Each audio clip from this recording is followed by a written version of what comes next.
Susar, herkes susar, her yer kural. Yıkın duvarları, uğra, yanıma uğra. Bir yazı tura, bükelim tüm kolları.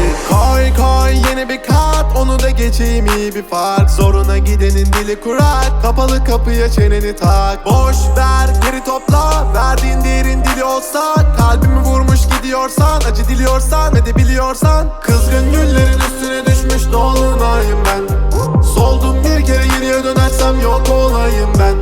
Koştum bir firara, beni ölmezsem yine ara. Kara kış gibiyim sobalara, bizi doldursun odalara. Kızgın güllerin üstüne düşmüş dolunayım ben. Soldum bir kere geriye dönersem yok olayım ben.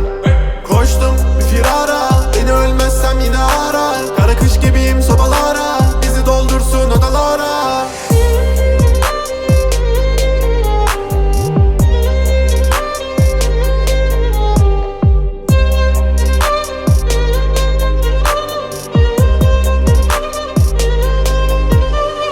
Susar, herkes susar, her yer kural.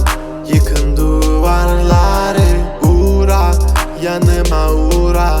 Bir yazı tura, bükelim tüm kolları. Normale döneceğim, hayatım versin istediğimi.